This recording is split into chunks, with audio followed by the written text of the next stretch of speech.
Hey there, friends. Before we dive into one of the most chilling stories from the American South, I need you to do me a huge favor. Hit that subscribe button right now, because what you're about to hear will shake you to your core. Share this video with someone who loves dark history, and drop a comment telling me where you're watching from. I love connecting with viewers from around the world. Trust me, you won't want to miss a single detail of this terrifying tale from 1856 Natchez. Now let me take you back to a time when evil wore the face of innocence. My name is Eli and I'm 13 years old. At least I think I am. Time moves differently when you're property, when your days are measured not by birthdays but by the weight of chains and the sting of the whip. I live in the attic of the Beaumont Mansion, the grandest house on the bluffs overlooking the Mississippi River in Natchez. From my small window, I can see the entire city sprawling below. The cotton warehouses, the slave markets, the grand mansions where men like Colonel Beaumont count their money, while people like me count their scars. The attic is my prison and my sanctuary. During the day, I'm invisible, moving through the house like a shadow, serving meals, cleaning boots, emptying chamber pots. But at night, when the Beaumonts sleep in their silk sheets, I press my ear to the floorboards and listen. Oh, how I listen. You'd be amazed what white folks say when they think no one's around to hear. Tonight, like every night for the past 3 years, I'm listening to Colonel Beaumont and his wife discuss their business. Mrs. Beaumont's voice is sharp, cutting through the darkness like broken glass. The new shipment from Charleston arrived today, she says. 12 strong backs, 2 breeding wenches, and a boy about Eli's age. My stomach turns. Another boy. Another soul to be broken on the wheel of their greed. Good, the Colonel grunts. We'll need extra hands for the harvest. And if that boy's as quick as Eli, we might have ourselves another house servant. Quick, that's what they call intelligence when it comes from someone they own. I learned to read by watching the Beaumont children during their lessons, memorizing every letter, every word, storing knowledge like a squirrel stores nuts for winter. But I had to be careful, too smart, and they'd sell me downriver. Not smart enough, and I'd end up in the fields, dead before my 20th birthday. The floorboards creak as Colonel Beaumont moves around his study. I know this sound well. He's pouring himself another glass of bourbon, the expensive kind that costs more than most slaves see in a lifetime. Speaking of Eli, he continues, he's been different lately, quieter than usual. My heart pounds against my ribs like a caged bird. Different, if only they knew how different I really was. He's growing up, Mrs. Beaumont replies dismissively. They all get sullen around that age. Just make sure he knows his place. His place. My place is supposed to be grateful. Grateful for the scraps from their table. Grateful for the rags on my back. Grateful for the privilege of serving the very people who bought and sold human beings like livestock. But gratitude died in me the day I watched them beat Sarah to death. Sarah was my friend, maybe the only real friend I'd ever had. She was 16 with skin like polished mahogany and eyes that still held hope despite everything. She worked in the kitchen, and sometimes, when no one was looking, she'd slip me an extra biscuit or a piece of candy, small kindnesses that felt like miracles in our world of cruelty. I was 7 when they killed her.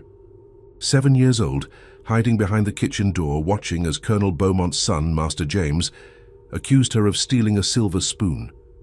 She hadn't stolen anything. I knew because I'd seen Master James drop it in the garden during one of his drunken stupors. But Sarah was just a slave, and her word meant nothing against his. They tied her to the whipping post in the courtyard. 20 lashes, they said. 20 lashes for a crime she didn't commit. But Master James was drunk, and his arm was strong, and by the 15th lash, Sarah wasn't moving anymore. By the 20th, she was gone. I watched it all. Every strike, every scream, every drop of blood that fell onto the white stones of the courtyard. And something inside me broke that day. Not broke like a bone breaks, broke like a dam breaks, releasing something dark and terrible that had been building behind my ribs for years. That night, as I lay in my attic prison, I made a promise to Sarah's memory. I would make them pay. All of them. Every single person who had stood by and watched, who had laughed, who had treated human beings like animals. I would be patient. I would be careful. But I would have my revenge. The voices below have stopped now. The Colonel and his wife have gone to bed, probably to dream peaceful dreams while I lie awake, planning their destruction. But I'm patient. I've been patient for 6 years now, learning, watching, waiting for the perfect moment. Tomorrow the Beaumonts are hosting one of their famous dinner parties. All the important families will be there. The Washingtons, the Merricks, the Dunbars, the cream of Natchez society, gathered under one roof to celebrate their wealth built on the backs of human misery. They'll eat their fine food, drink their expensive wine, and toast to their continued prosperity, while their slaves serve them with downcast eyes and silent tongues. But this time will be different. This time, I'll be watching from the shadows, memorizing faces, learning secrets, preparing for the harvest to come. Because you see, friends, what they don't know, what they could never imagine, is that the quiet boy who serves their meals and cleans their boots has been planning their deaths for years. I roll over on my thin mattress and stare out the window at the stars. Somewhere out there, Sarah's spirit is waiting for justice, and I'm going to give it to her, one aristocrat at a time. The moon is full tonight, casting silver light across the Mississippi. It's beautiful, in a way, peaceful. But peace is a luxury I can't afford. Not yet. Not until every last one of them pays for what they've done. My name is Eli, and tomorrow, the killing begins. The dining room of the Beaumont mansion gleams like a jewel tonight. Crystal chandeliers casting dancing shadows across mahogany walls, lined with portraits of dead ancestors. I move between the guests like a ghost, refilling wine glasses and clearing plates, invisible in the way that only slaves can be invisible, present but not acknowledged, seen but not noticed. 23 of Natchez's most powerful families have gathered tonight to celebrate the cotton harvest. The men wear their finest suits, gold watch chains glinting across their bellies, while their wives flutter in silk gowns that cost more than most people earn in a year. They laugh and joke and discuss business as if the people serving them aren't even human. I know every face at this table. I've memorized their names, their habits, their weaknesses. Colonel Beaumont sits at the head, his face flushed with bourbon and pride. To his right, Judge Morrison picks at his roasted duck while complaining about uppity slaves who dare to look him in the eye. Mrs. Dunbar, dripping in pearls, discusses the latest fashions from New Orleans, while her husband calculates profits from human misery. But it's Master James who draws my attention tonight. 22 years old, handsome in the way that money makes men handsome, he's regaling the table with stories of his recent trip to Charleston. His voice carries across the room as he describes the slave auction he attended, rating human beings like livestock. "You should have seen this buck they had on the block," he laughs, gesturing with his wine glass. "Strong as an ox, but stupid as one too. Perfect for field work. Went for $800. Highway robbery, if you ask me." The table erupts in laughter. These people find humor in the buying and selling of human souls. My hands shake as I pour wine into Mrs. Washington's glass, but I keep my face blank, my eyes downcast. Not yet, I tell myself. Not yet. "Speaking of auctions," Judge Morrison interjects, "I heard there was some trouble down in New Orleans last week. Slave uprising in one of the warehouses." The mood at the table shifts slightly. Slave uprisings are their greatest fear, the nightmare that haunts their dreams of easy wealth. "Nonsense," Colonel Beaumont waves dismissively. "Our slaves are happy, well-fed, well-treated. They know their place. Well-treated." I think of Sarah, of the scars on my back, of the children sold away from their mothers. Well-treated. "Still," Mrs. Merrick says, her voice dropping to a whisper, "one can never be too careful. I've heard stories of house slaves poisoning their masters. Terrible business. Poisoning. The word hangs in the air like smoke. If only they knew how close they are to the truth." As the evening progresses, the wine flows freely and tongues loosen. I learn that Judge Morrison has been skimming money from estate sales, that Mrs. Dunbar beats her slaves with a riding crop, that the Washington family recently sold a 10-year-old girl to pay gambling debts. Each revelation adds fuel to the fire burning in my chest. But it's what happens after dinner that seals their fate. The men retire to the study for cigars and brandy, while the women gather in the parlor. I'm ordered to serve in the study, where the real business of the evening begins. Maps are spread across Colonel Beaumont's desk, maps showing new territories, new opportunities for expansion. "The Kansas territory is opening up," Judge Morrison explains, pointing to the map with his cigar. "Prime cotton land, and the locals are friendly to our way of life." "How many slaves would we need for an operation that size?" asks Mr. Dunbar. 500, maybe 6, the colonel replies. We could ship them up from New Orleans, establish a proper plantation within 2 years. 500 souls, 500 people torn from their families, their homes, their lives to feed these men's greed. I grip the brandy decanter so tightly, my knuckles turn white. What about the abolitionists? Mr. Washington asks nervously. I hear they're getting bolder. Master James laughs, the same laugh I heard 6 years ago when Sarah died. Let them come. We'll show them what happens to troublemakers. That's when I see her. Through the study window, I catch a glimpse of movement in the courtyard. It's Mercy, one of the kitchen slaves, barely 14 years old. She's carrying a basket of laundry, trying to finish her work before the masters notice she's behind schedule. But Master James has noticed. His eyes follow her movement, and I see something predatory in his gaze. He excuses himself from the group and steps outside. My blood turns to ice. I know what's about to happen. I've seen that look before, heard the stories whispered in the slave quarters. Master James has appetites, and he takes what he wants regardless of consent or consequence. The other men continue their discussion, oblivious to the horror about to unfold in their own courtyard. I set down the brandy and move to the window, my heart pounding like thunder. Master James corners Mercy by the well. She drops her basket, laundry scattering across the stones. I can't hear their words, but I can see her fear, the way she backs against the stone wall with nowhere to run. Please, Master James, her voice carries through the night air. I ain't done nothing wrong. Course you haven't, girl, he replies, his voice thick with wine and lust. Just be still now. That's when something inside me snaps, not breaks, snaps, like a whip cracks, sharp and violent and final. I watch as he grabs her, as she struggles, as he tears at her dress. And I know that this is the moment. This is when it begins. I slip out of the study while the men argue over territorial boundaries. The kitchen is empty. All the other slaves are either serving or hiding, as they always do when Master James gets that look in his eyes. I know exactly what I'm looking for. Mrs. Beaumont keeps her special spices in a locked cabinet, but I learned to pick locks years ago. Inside, behind the imported pepper and exotic salts, is a small vial of white powder. Arsenic, she calls it, for killing rats. How fitting. The brandy decanter is still warm when I return to the study. The men are too drunk and too absorbed in their plans to notice my absence. I pour carefully, precisely, adding just enough to each glass to ensure the desired effect. Not enough to kill immediately. That would be too obvious, too quick. Just enough to start the process. Ah, Eli, Colonel Beaumont says as I refill his glass. Good boy, you know just how I like it. Yes, sir. I know exactly how you like it. By the time I return to the window, it's over. Mercy sits by the well, her dress torn, her face streaked with tears. Master James straightens his clothes and walks back toward the house, whistling as if nothing happened. But something did happen, something that will echo through this house, through this city, through history itself. Because tonight, as these men toast their continued prosperity with poisoned brandy, they've sealed their own fate. I watch them drink. I watch them laugh. I watch them plan the destruction of more lives while their own destruction burns in their bellies like liquid fire.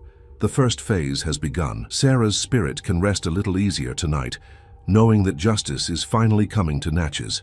My name is Eli, and I've just served my first course of revenge. 3 days have passed since the dinner party, and the Beaumont mansion feels different. There's a tension in the air like the moment before a thunderstorm breaks. The servants whisper in corners, their voices hushed and fearful. Something is wrong, though they don't yet know what. I know what's wrong. I've been watching, waiting, counting the hours since I served that poisoned brandy. Arsenic is a patient killer. It works slowly, methodically, mimicking the symptoms of common illnesses: stomach pains, nausea, weakness. The victims think they're simply unwell, never suspecting that death is already coursing through their veins. This morning I'm polishing silver in the dining room when the news arrives. Dr. Whitmore, the family physician, rides up the circular drive with his black bag and grim expression. Through the window, I watch Colonel Beaumont greet him on the front steps, their conversation urgent and hushed. "It's Judge Morrison," I hear the colonel say as they enter the house. "Took ill yesterday evening. His wife says he's been vomiting blood." My heart races, but I keep my face neutral, my hands steady as I work. The first domino has fallen. Dr. Whitmore removes his hat, his weathered face grave. I'm afraid it's worse than that, Colonel. Judge Morrison passed away an hour ago. His wife found him in his study this morning. The silver candlestick slips from my hands, clattering to the floor. Both men turn to look at me, and I quickly bow my head in what I hope appears to be shock and grief. Sorry, Master, I mumble, retrieving the candlestick. Judge Morrison was always kind to us servants. Kind. The man who sentenced runaway slaves to death, who separated families without a second thought, who laughed at stories of human suffering. But they expect grief from their property, so I give them what they expect. Colonel Beaumont waves dismissively. Clean that properly, boy. Dr. Whitmore, what could have caused such a sudden illness? Hard to say without a proper examination, the doctor replies, but I can hear uncertainty in his voice. Could be his heart, could be something he ate. These things happen, especially to men of his appetites. They retire to the study to discuss the details, leaving me alone with my racing thoughts. Judge Morrison is dead. The first name on my list has been crossed off, and no one suspects a thing. But this is just the beginning. Over the next 2 days, more news arrives. Mr. Dunbar has taken ill with similar symptoms: violent stomach pains, fever, blood in his vomit. Mrs. Washington found her husband collapsed in their garden, barely conscious and burning with fever. The symptoms are spreading through Natchez's elite like wildfire, and panic is beginning to set in. I continue my duties as if nothing has changed, but inside, I'm calculating. The arsenic I used was carefully measured, enough to kill but slowly enough to avoid immediate suspicion. Some will die quickly, others will linger for days or weeks. The uncertainty will drive them mad with fear. It's on the 4th day that everything changes. I'm serving breakfast when Master James stumbles into the dining room, his face pale and drawn. He's been complaining of stomach pains since yesterday, but this morning he looks truly ill. Sweat beads on his forehead despite the cool morning air, and his hands shake as he reaches for his coffee cup. "James, you look terrible," Mrs. Beaumont says, her voice sharp with concern. "Perhaps you should see Dr. Whitmore." "I'm fine, Mother," he snaps, but his voice lacks its usual arrogance. "Just tired." But he's not fine. As I watch him struggle to eat his breakfast, I feel a dark satisfaction spreading through my chest. This is the man who killed Sarah, who violated mercy, who treats human beings like playthings for his amusement. Now he's getting a taste of his own medicine, literally. The morning passes slowly. Master James retires to his room, claiming he needs rest. Mrs. Beaumont paces the house like a caged animal, sending servants to check on him every hour. Colonel Beaumont has locked himself in his study with Dr. Whitmore, trying to understand what's happening to their social circle. It's just after noon when the screaming starts. I'm in the kitchen when I hear it, a sound of pure agony echoing from the 2nd floor. Mrs. Beaumont's voice follows, high and panicked. "James! Oh God, James!" I drop the dishes I'm washing and run toward the stairs, along with every other servant in the house. We cluster at the bottom of the grand staircase, looking up at the chaos unfolding above. Dr. Whitmore emerges from Master James's room, his face ashen. "Get me hot water and clean towels," he barks at the servants, "and send someone for the priest." The priest. That can only mean one thing. Mrs. Beaumont appears in the doorway, her usually perfect hair disheveled, her dress stained with what looks like blood. "He's dying," she whispers, her voice breaking. "My boy is dying, and I don't know why." I know why. I know exactly why, and the knowledge fills me with a terrible joy. Justice is being served, one poisoned glass at a time. The next few hours pass in a blur of activity. Servants run back and forth with supplies for the doctor, while Mrs. Beaumont keeps vigil by her son's bedside. Colonel Beaumont sends riders to fetch specialists from New Orleans, but I know it's too late. The arsenic has done its work. As evening falls, the house grows quiet. The servants huddle in the kitchen, whispering prayers and speculation. They're afraid of whatever sickness is claiming their masters, afraid of what will happen to them if the Beaumont family dies out. But I'm not afraid. I'm exhilarated. I slip upstairs while the family is distracted, moving like a shadow through the familiar hallways. Master James's room is at the end of the corridor, and I can hear voices inside, Mrs. Beaumont sobbing, Dr. Whitmore murmuring medical terms, Colonel Beaumont demanding answers that don't exist. I press my ear to the door and listen. The convulsions are getting worse, Dr. Whitmore says.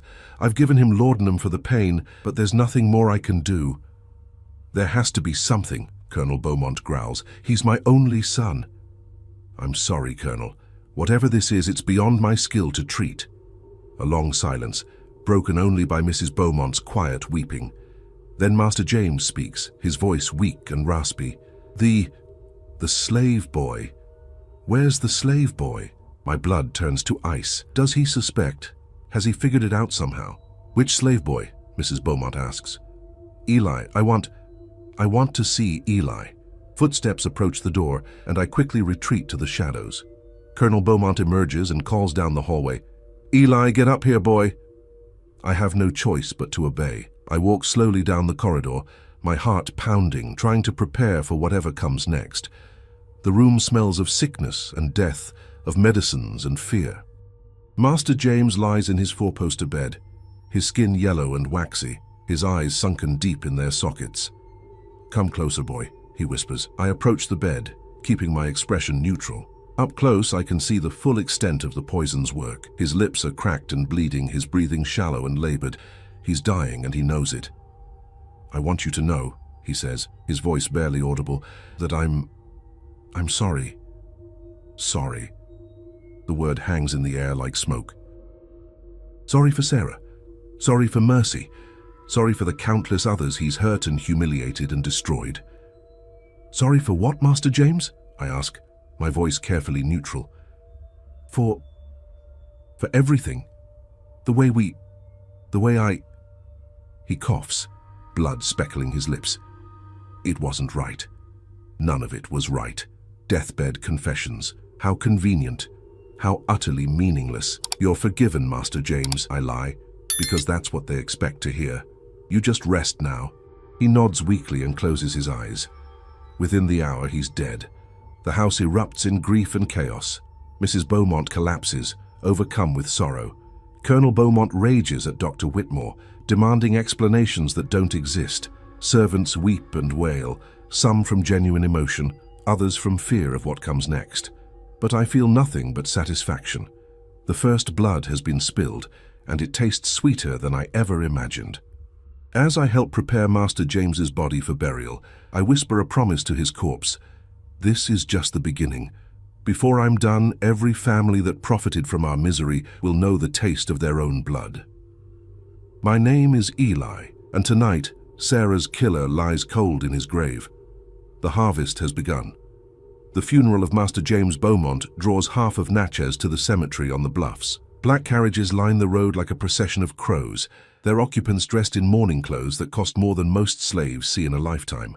I stand with the other house servants at the back of the crowd, my head bowed in false grief while my heart sings with triumph. But my celebration is short-lived.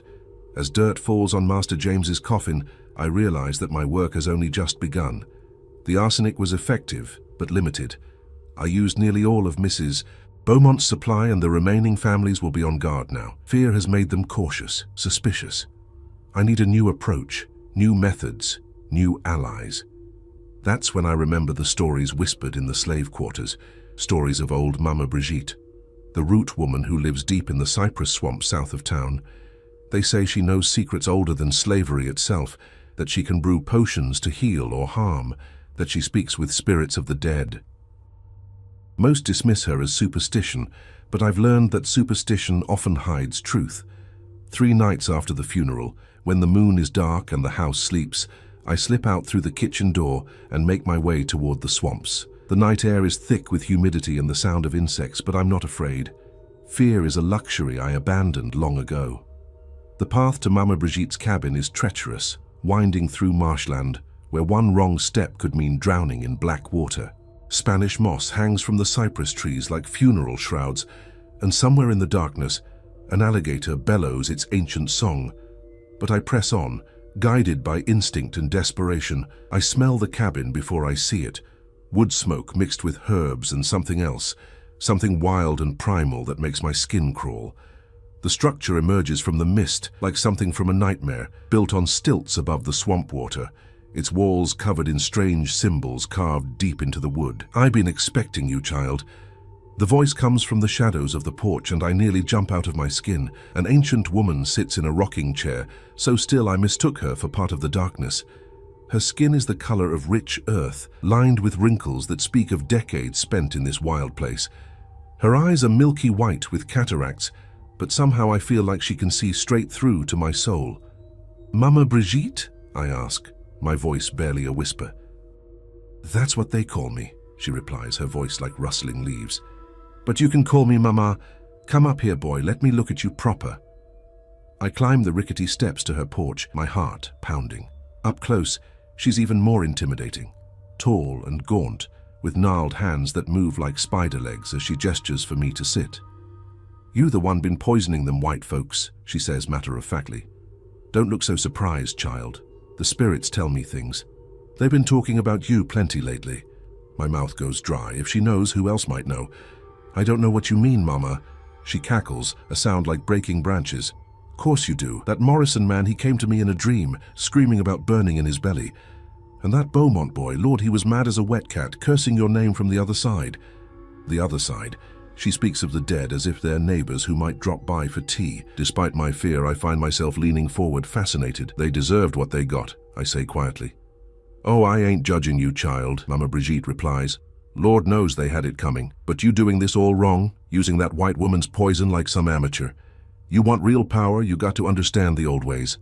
She stands and shuffles into her cabin, motioning for me to follow. The interior is a maze of hanging herbs, animal bones and glass jars filled with things I don't want to identify. Candles flicker in every corner, casting dancing shadows on the walls. The air is thick with smoke and the smell of decay. "Sit," she commands, pointing to a wooden stool. "Let me tell you about justice, real justice." I sit, mesmerized, as she begins to move around the cabin with surprising grace for someone so old. She pulls jars from shelves, measures powders, mutters words in a language I don't recognize. "You think you the first slave to want revenge?" she asks. "Child, I've been helping folks like you for 60 years. Your mama, she came to me once when you was just a baby." My heart stops. "You knew my mother?" "Course I did. Beautiful girl, smart as a whip, just like you. She wanted protection for her boy, wanted to make sure you'd survive what was coming." Mama Brigitte pauses in her work, her blind eyes somehow finding mine. "She died protecting you, you know. Took a beating meant for you when you was too young to remember." Tears sting my eyes. I have no memories of my mother. She died when I was 3, and the Beaumonts never spoke of her. But knowing she died for me, that she loved me enough to sacrifice herself, it adds fuel to the fire burning in my chest. "She made me promise to help you when the time came," Mama Brigitte continues. "Said you'd have a special purpose, a special gift for bringing justice to the wicked." She returns to her work, grinding something in a stone mortar. The sound is rhythmic, hypnotic, like a heartbeat. "What I'm making for you ain't like that white woman's poison," she explains. "This here's got power in it, real power. It don't just kill the body, it torments the soul." She holds up a small cloth bag, no bigger than my thumb. "Graveyard dirt from a murdered slave, mixed with oleander petals and the blood of a black rooster killed at midnight. One pinch of this in their food or drink, and they'll die slow and hard, seeing visions of everyone they ever wronged." I take the bag with trembling hands.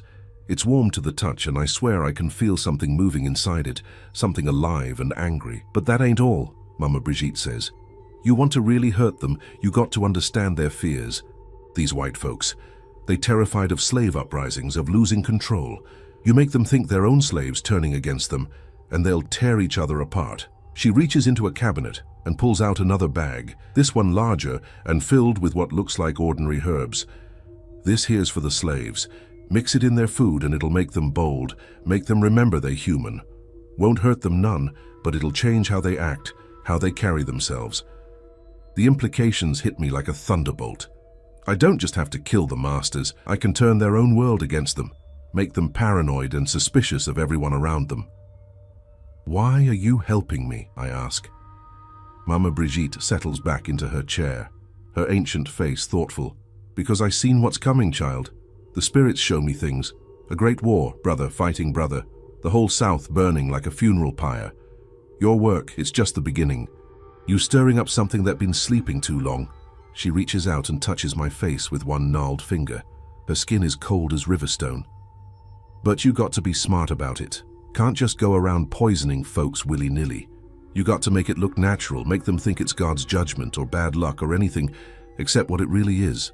We spend the next hour planning. Mama Brigitte knows every family in Natchez, every secret, every weakness. She tells me about Judge Morrison's widow, who's been stealing from the church collection plate, about the Dunbar family's gambling debts and their desperate need for money, about the Washington plantation, where the overseer has been selling slaves on the side and pocketing the profits. Information is power, she says.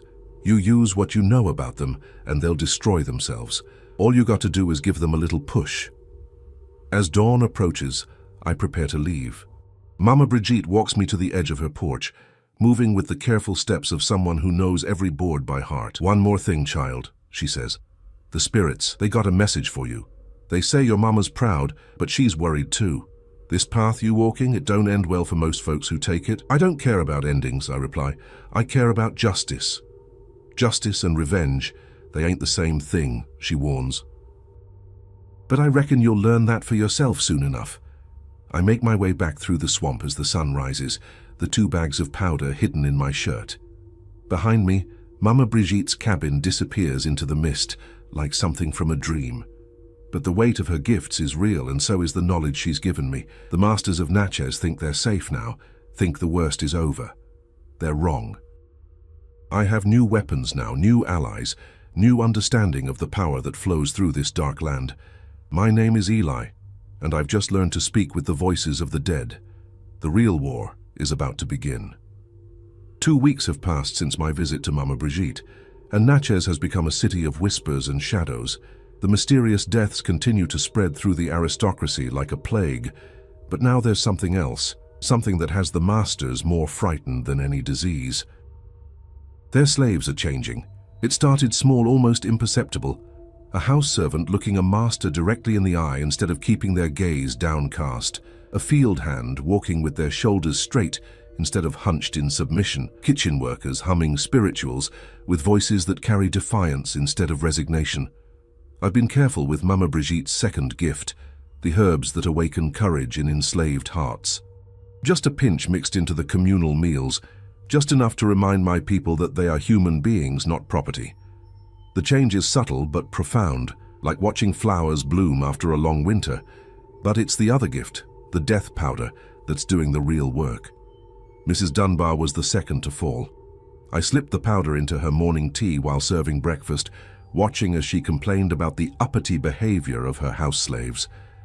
Within 3 days she was dead, found in her garden with her eyes wide open in terror, as if she'd seen something horrible in her final moments. The Merrick twins followed a week later. Both brothers, pillars of Natchez society, died on the same night after attending a dinner party at the Washington plantation. The doctor called it food poisoning, but I know better.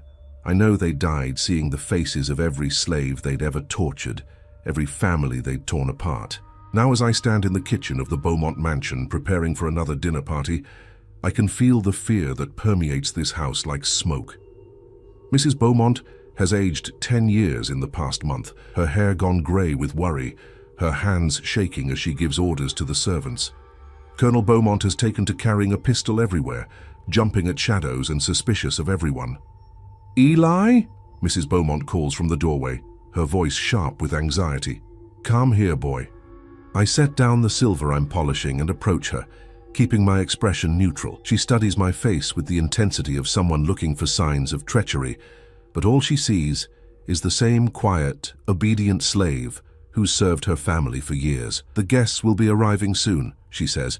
"I want you to be extra careful tonight. Watch for anything unusual." Unusual. If only she knew how unusual things were about to become. "Yes, ma'am," I reply. "Should I be watching for anything particular?" She hesitates, then leans closer, lowering her voice. "There are rumors, Eli, terrible rumors about slaves poisoning their masters. I don't believe such nonsense, of course. Our slaves are loyal, well-treated, but one can never be too careful. Well-treated." The lie rolls off her tongue so easily she might actually believe it. But I remember the scars on my back, the sound of Sarah's screams, the sight of Mercy's torn dress. Well-treated. "I'll keep my eyes open, ma'am, I promise. The guests begin arriving as the sun sets, their carriages pulling up to the front door in a procession of nervous wealth. But tonight's gathering is different from the grand celebrations of the past. There are fewer guests. Death has thinned their ranks considerably. Those who do attend move with the careful steps of people who know they're being hunted, even if they don't know by whom. I recognize every face as I serve the pre-dinner drinks. Judge Morrison's replacement, a nervous man named Hartwell who jumps every time a door creaks. The surviving Washington brothers, their eyes constantly scanning the room for threats. Mrs. Pemberton, whose husband died just last week under mysterious circumstances, clutching her pearl necklace like a talisman against evil. But it's the conversation that truly reveals their terror. "I'm telling you, it's not natural," Mr. Washington whispers to Colonel Beaumont as I refill their glasses. 7 families in 6 weeks, that's not coincidence. "What are you suggesting?" the Colonel replies, but his voice lacks conviction. "I'm suggesting we're under attack, maybe not by Yankees or abolitionists, but by something closer to home." The implication hangs in the air like poison gas. They're starting to suspect their own slaves, the very people they depend on for their comfort and luxury. The paranoia is spreading faster than any disease. Dinner is a tense affair. The usual laughter and boasting are replaced by hushed conversations about security measures and suspicious behavior. Mrs. Beaumont has stationed armed overseers around the dining room, their presence a stark reminder of the fear that now governs these people's lives. I move between the guests like a specter, serving course after course while listening to their whispered fears. They speak of selling their slaves and hiring white servants, of moving north where they'll be safe, of arming themselves against the very people who cook their food and tend their children. It's during the main course that I make my move. The powder goes into Judge Hartwell's wine, just a pinch invisible among the dark liquid. He's been particularly vocal tonight about the need for harsh measures to control the slave population, suggesting public whippings and executions to send a message. His message will be received, but not in the way he expects. As the evening progresses, I watch him carefully. The powder works slowly, building in his system like a gathering storm. At first, there's just a slight flush to his cheeks, a tremor in his hands that he attributes to the wine. But as the night wears on, the symptoms intensify. "Are you feeling well, Judge?" Mrs. Beaumont asks as he pushes away his dessert plate. "Just tired," he replies, but sweat beads on his forehead despite the cool evening air. Perhaps I should take my leave, but he doesn't make it to his carriage. The convulsions start as he's saying his goodbyes in the front hall. One moment he's shaking hands with Colonel Beaumont. The next he's on the floor, his body writhing, as if invisible hands are tearing at his soul. His eyes roll back, showing only white, and from his throat comes a sound I'll never forget. A scream of pure terror that seems to go on forever. "Get Dr. Whitmore," someone shouts, but I know it's too late. The powder has done its work and Judge Hartwell is seeing things no living man should see. "They're here," he gasps, his voice barely human. "They're all here, Sarah, Marcus, little Jenny, oh God, they're all here." Sarah, he knows Sarah's name. Somehow in his dying moments, he's seeing the slaves he's condemned, the lives he's destroyed. Mama Brigitte was right. This powder doesn't just kill the body, it torments the soul. The other guests back away in horror, as Judge Hartwell claws at the air, fighting invisible attackers. His final words are a confession that chills everyone in the room. I'm sorry, please, I didn't know they were human." Then he's still, his eyes staring at nothing, his face frozen in an expression of absolute terror. The room erupts in chaos. Women scream, men shout orders, servants scatter like leaves in a hurricane.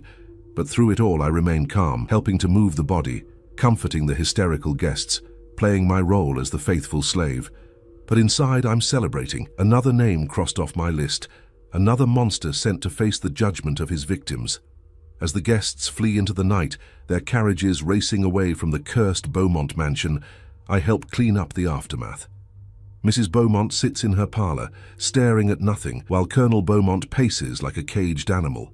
"This has to stop," he mutters. "Whatever's happening, it has to stop." But it won't stop. Not until every last one of them pays for their crimes. Not until the screams of the enslaved are answered with the screams of their oppressors. Later that night, as I lie in my attic room, I can hear them talking in hushed, frightened voices. They're making plans to leave Natchez, to abandon their plantations and flee north. Some speak of selling their slaves immediately, others of hiring armed guards. Let them run, let them hide. Fear will follow them wherever they go, because I've planted seeds of terror that will grow in the darkness of their guilty consciences. My name is Eli, and tonight, the harvest of the damned continues. The spirits of the dead are finally getting their justice, one terrified scream at a time. The church bells of Natchez ring out across the morning mist, calling the faithful to Sunday service at St. Mary's Cathedral. But faith is a scarce commodity in this city of shadows, where death stalks the wealthy and paranoia poisons every conversation. Still, they come, the surviving aristocrats, the nervous merchants, the plantation owners who jump at their own shadows, seeking comfort in ritual and prayer. I walk behind the Beaumont family as we make our way up the cathedral steps, my head bowed in false piety, while my eyes scan the crowd. So many familiar faces, so many names still on my list. They cluster together like sheep sensing wolves, their expensive clothes unable to hide the fear that radiates from them like heat from a fever. Pastor Whitfield stands at the pulpit, his silver hair gleaming in the stained glass light. He's been the spiritual leader of Natchez's elite for 20 years, blessing their wealth while ignoring the source of it. His sermons speak of God's favor on the righteous, of divine providence blessing those who follow his will. Never once has he mentioned the sin of slavery, the evil of treating human beings like livestock, but today something is different. As I take my place in the servants section at the back of the church, I notice Pastor Whitfield's hands shaking as he opens his Bible. His usually commanding voice wavers as he begins the service, and his eyes dart nervously around the congregation. "Dearly beloved," he begins, "we gather today in the shadow of great tribulation. Our community has been tested, our faith challenged by events that defy understanding." The congregation murmurs agreement, their faces etched with worry and confusion. They want answers, explanations for the plague of death that has swept through their ranks. They want their pastor to make sense of the senseless. "Some among you have whispered of curses," Pastor Whitfield continues, his voice growing stronger. "Others speak of divine judgment, of God's wrath upon the wicked. But I say to you, we must not give in to superstition and fear." Superstition. If only he knew how real the supernatural forces at work truly are. The service proceeds with hymns and prayers, but I can feel the tension building like pressure before a storm. These people are desperate for comfort, for assurance that their world isn't crumbling around them. But comfort is the last thing they deserve. It's during the sermon that Pastor Whitfield's facade finally cracks. "The Lord works in mysterious ways," he declares, gripping the pulpit with white knuckles. "Sometimes he uses pestilence to test our faith. Sometimes he sends tribulation to purify our souls. But we must remember, we are his chosen people, blessed by his grace." Chosen people. Blessed by grace. The hypocrisy is staggering, even by their standards. But then something unexpected happens. From the back of the church, a voice rises in song, not one of their sanitized hymns, but a spiritual born in the slave quarters, raw with pain and hope. "Go down, Moses, way down in Egypt land. Tell old Pharaoh, let my people go." Every head turns to see who dares sing such words in this sacred space of white supremacy. It's Samuel, one of the Beaumont field hands, his voice strong and clear despite the danger he's courting. Other slaves join in, their voices blending in harmony that speaks of suffering and resistance. "When Israel was in Egypt land, let my people go. Oppressed so hard they could not stand, let my people go." The effect is electric. The white congregation sits in stunned silence, while their slaves, their property, sing of liberation and freedom. Some of the masters look angry, others confused, but all are clearly shaken by this unprecedented display of defiance. Pastor Whitfield pounds his gavel, trying to restore order. "Silence! This is a house of God, not a place for such displays." But the singing continues, growing stronger with each verse. I can see the effect of Mama Brigitte's herbs in the straightened spines, the lifted chins, the eyes that no longer look down in submission. My people are remembering who they are, remembering that they are human beings created in God's image, not beasts of burden. "Enough!" Colonel Beaumont roars, rising from his pew. "Samuel, you'll answer for this insolence." But Samuel doesn't cower. Instead, he looks the colonel directly in the eye and says, "Yes, sir, I reckon I will, but not to you." The words hang in the air like a challenge. For a moment, the entire church holds its breath, waiting to see what happens when a slave openly defies his master in front of the entire community. That's when Pastor Whitfield does something that surprises everyone, including me. Instead of supporting the colonel's authority, he raises his hand for silence and says, Perhaps we should listen to what they're trying to tell us." The congregation erupts in shocked murmurs. Mrs. Beaumont looks like she might faint, while other plantation owners glare at the pastor with undisguised fury. "Pastor Whitfield," Judge Hartwell's replacement sputters, "surely you're not suggesting that we allow slaves to dictate the conduct of our worship." "I'm suggesting," the pastor replies, his voice growing stronger, "that we examine our consciences. These deaths, these mysterious illnesses, what if they are indeed God's judgment? What if we've been blind to our own sins?" The church falls silent, except for the sound of rustling clothes and nervous breathing. Pastor Whitfield has just spoken the unspeakable, the possibility that their suffering might be deserved. "For too long," he continues, "we have justified the unjustifiable. We have called evil good and good evil. We have treated our fellow human beings as property, while claiming to follow the teachings of Christ. I can hardly believe what I'm hearing. Is Pastor Whitfield actually developing a conscience after 20 years of blessing slavery? But his moment of moral clarity is short-lived. As he speaks, I notice something strange happening to him. His face grows pale, his hands begin to tremble more violently, and sweat beads on his forehead despite the cool morning air. The powder. I remember now. I slipped it into the communion wine earlier this morning, knowing that Pastor Whitfield always takes the first sip to test for quality. The dose was small, meant to work slowly, but the stress of the moment seems to be accelerating its effects. "Pastor." "Mrs."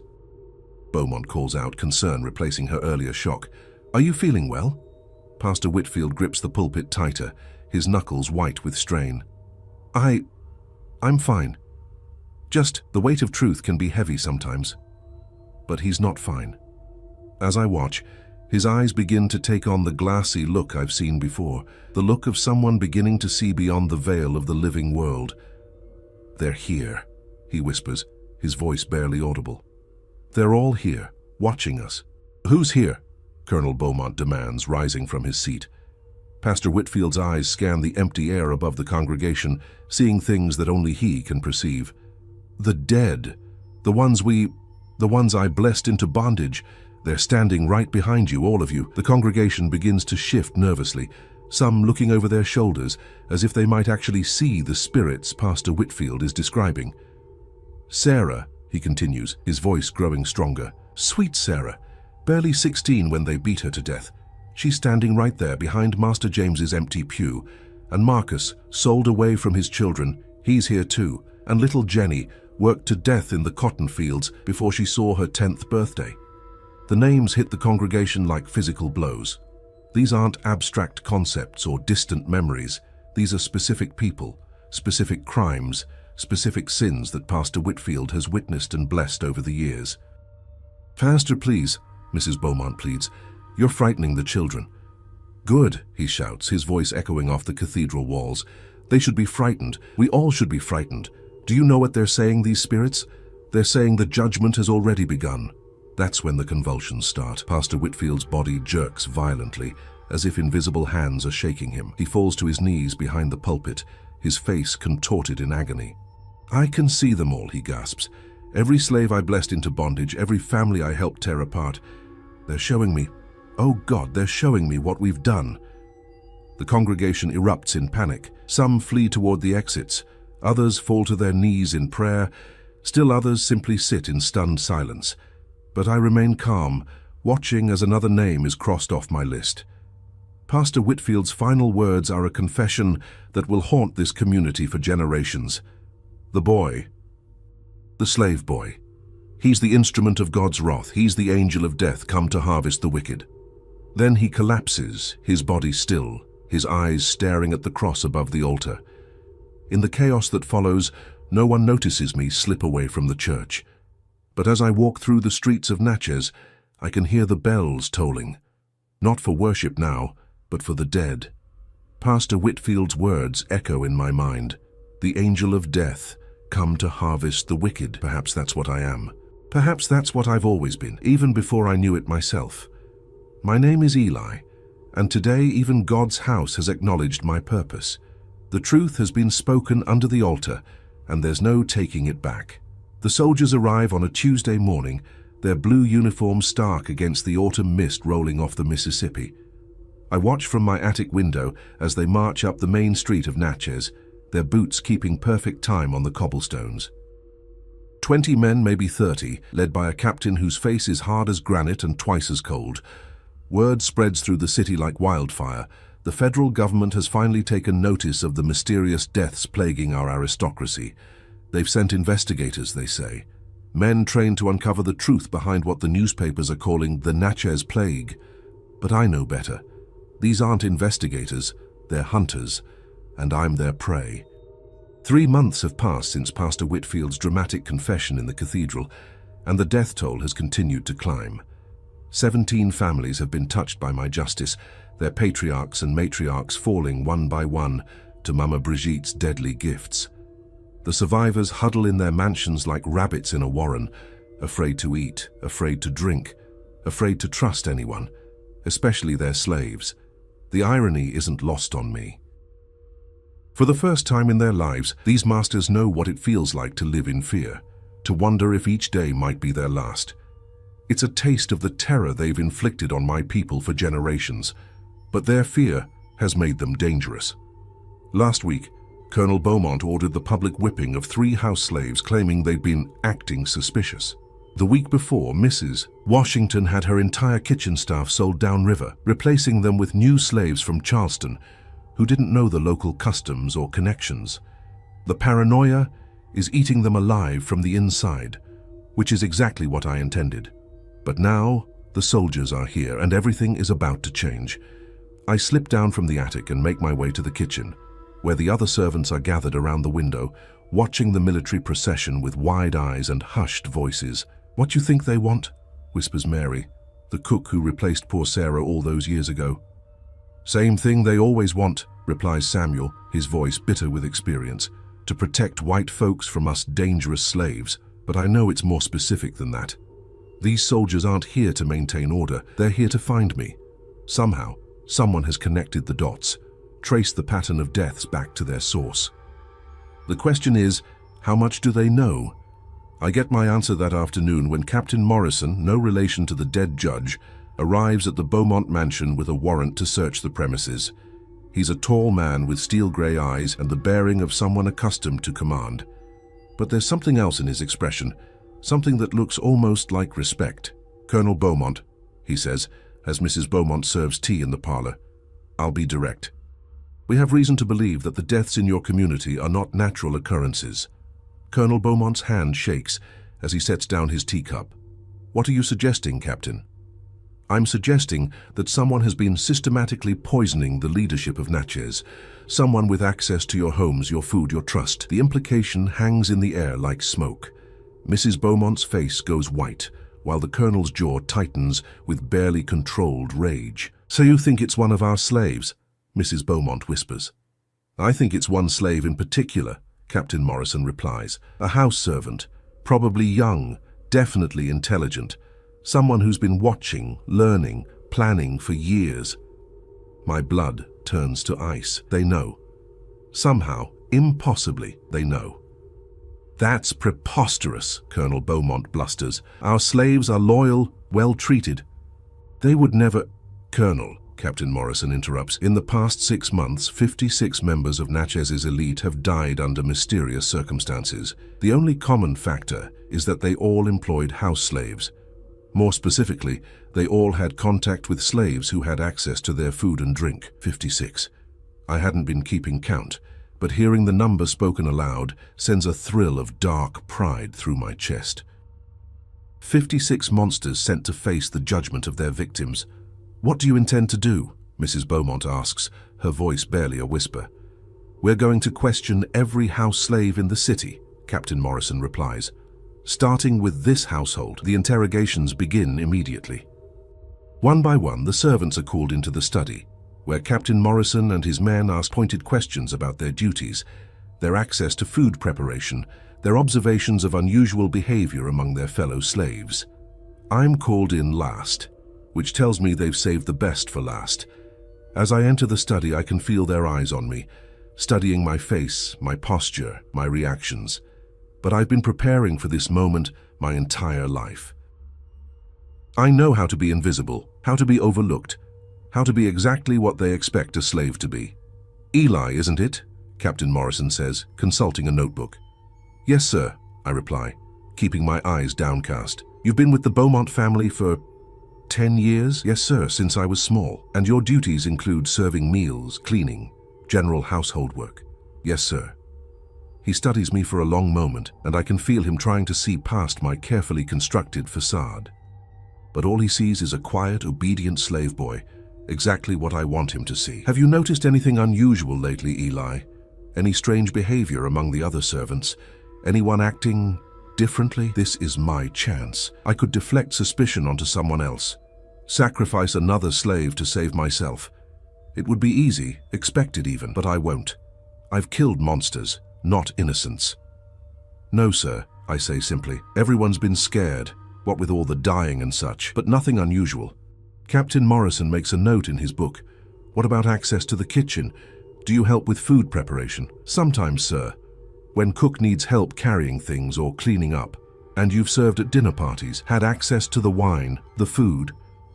My heart pounds, but I keep my voice steady. "Yes, sir, that's part of my duties." He leans forward, his grey eyes boring into mine. "Eli, I'm going to ask you a direct question, and I want you to think very carefully before you answer. Do you know anything about the deaths that have been occurring in this city? The moment stretches between us like a taut wire. This is it, the moment of truth. I could confess, could tell him everything about Mama Brigitte and the poison and the justice I've been serving. Part of me wants to see the shock and fear in his eyes when he realizes that a 13-year-old slave boy has brought an entire city to its knees, but I don't. Instead, I do what I've always done. I survive. "No, sir," I lie. "I don't know nothing about that." Captain Morrison stares at me for another long moment, then closes his notebook. "You can go, Eli, but don't leave the property. We may have more questions." As I leave the study, I can hear him talking to Colonel Beaumont in low, urgent tones. They suspect, but they can't prove anything. Not yet. That night, as the household sleeps, I make my decision. It's time to disappear. I slip out through the kitchen door one last time, carrying nothing but the clothes on my back and the remaining powder from Mama Brigitte. The city is quiet, patrolled by soldiers who think they're hunting a monster. They're not wrong, but they'll never catch me. I make my way through the familiar streets one last time, past the houses where I've served justice, past the church where Pastor Whitfield spoke his final truth, past the slave market where so many of my people have been bought and sold like cattle. At the edge of town where the road disappears into the cypress swamps, I pause and look back at Natchez one final time. Smoke rises from a dozen chimneys, carrying the prayers and fears of the survivors. They'll rebuild, of course. They'll bring in new slaves, new victims, new sources of wealth built on human misery. But they'll never feel safe again. Every meal will be suspect, every servant a potential threat, every shadow a reminder that justice can come from the most unexpected places. I turn and walk into the swamp, following paths known only to runaway slaves and root women. Behind me, Natchez sleeps fitfully, haunted by the legend of a boy who brought death to their doorsteps. Some say I died in the swamp, consumed by alligators or quicksand. Others claim I made it north, that I'm living free in some distant city. A few whisper that I'm still out there, still watching, still waiting for the right moment to return.